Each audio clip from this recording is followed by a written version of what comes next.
What's going on, everybody? Today we're back with another video. You guys absolutely killed it on all the other videos. The last one that I put out, the unboxing with flip clocks, you guys absolutely killed it on that. I can't thank you guys enough, so much for the support. So definitely keep it up, guys. You guys are awesome.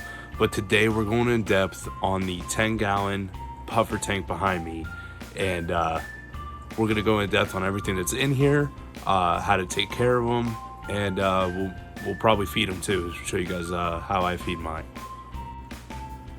So when it comes down to it, when it comes to caring for Pea Puffers, you want a lot of hiding spaces.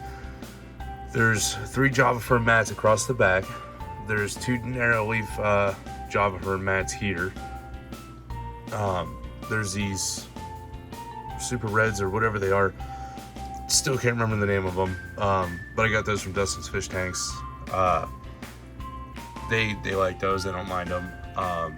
And then there's a crypt here. There's a red crypt Wendy, I think that's how you say it. And then there's one over here. They melted. They're starting to come back. So I'm not gonna mess with them. I do dose this tank with the foreign multi by Brightwell, the fertilizer, and it definitely is an awesome fertilizer for plants. So if you guys are looking for a plant fertilizer, definitely check that out. And but when it comes down to it, for caring for these guys, you want a lot of hiding places. That's why there's so many plants in here. This is only a 10-gallon tank, so that's why there's so many plants. There's the piece of driftwood here in the middle, a sponge filter there, and a sponge filter in the back corner. But so many places for them to hide, because aggression can become a major issue with something like this, especially in a 10-gallon tank. But I have had success, and I want to share what I've done to have success like this, so that way you guys can do it in one of your tanks. These are a single species tank. You don't want to put anything else in here with them. Eventually they will kill it. They'll just nip at it. But there are 5 puffers in here, and they're all starting to come out right here. But there's so many places for these guys to hide. There's so many territories for them to create. There's 2 males. There's 2 big males in here to 3 females. So I have 5. I started with 6. I ended up with 5. Unfortunately, I lost one of them. But I've had these guys since February of 2019, so this year, and it's now November, and these guys have done nothing but grow and really become such a personable pet to keep in an aquarium. They really are personable, just like any other puffer. They recognize you as the owner, and they're always going to come up and greet you when you walk towards the tank.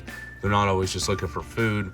They're curious. They want to see, unlike like cichlids or something, you walk up to the tank and they just want food. So but yeah, definitely these guys they can go from a pH of around like 6.5, 6.2, somewhere around there. You don't want to go any lower than that.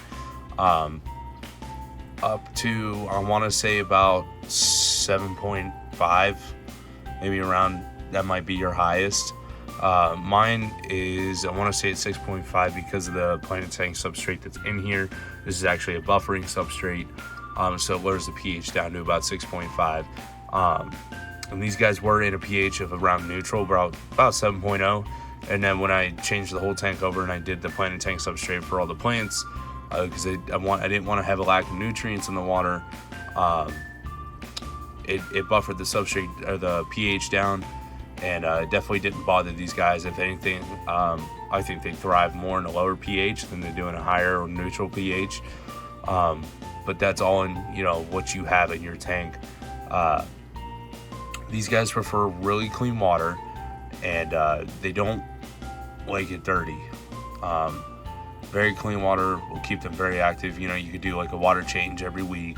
Nothing big, nothing, don't be doing 75% water changes every week.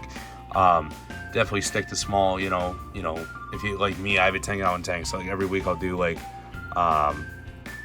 maybe 2-3 gallons of water out of it, add more in, and and that's on top of what's evaporated out, because this tank doesn't run a lid, and it's actually low right now.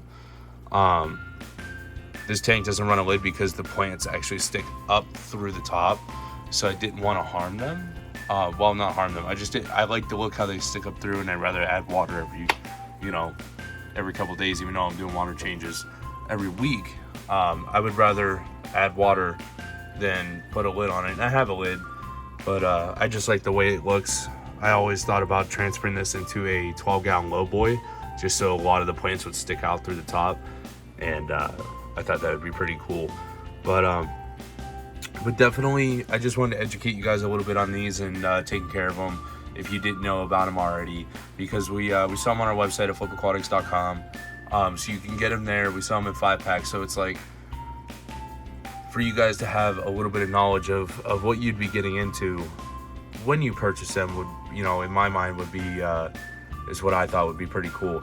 So definitely, if you guys have questions, let me know in the comments below. So when it comes down to feeding them, I feed the Hikari bloodworms, and I'll take a cube and I'll cut it in half, and you keep those in the freezer. And whoop, fingers in front of the camera, there we go. And so I'll just take it, and I will make sure your hands are clean, of course, and I will just set it right in the water. And as it thaws, they're gonna come right for it. They're not even gonna let it thaw. They're just gonna keep nipping at it.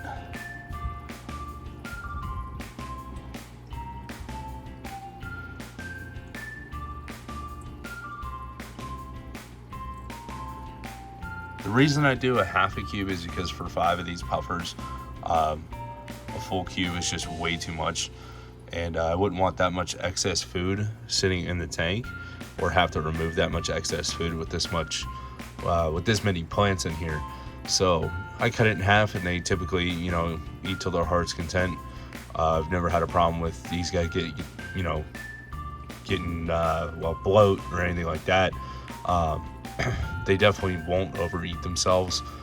I've watched them let bloodworms fall to the bottom, and they'll come back in a little bit and eat a little bit more. But I definitely don't ever have to take any uneaten ones out of the tank. They always eat it all. Thank you guys so much for sticking around watching the video. If you stuck around this long, this is going to be a shorter video anyway. So definitely thank you guys so much. If you liked the video, definitely hit the like button. If you haven't subscribed yet, definitely hit the subscribe button and that little notification bell, so you guys get an update whenever I upload a video. I try to do one per week, and I'll definitely see you guys in the next video.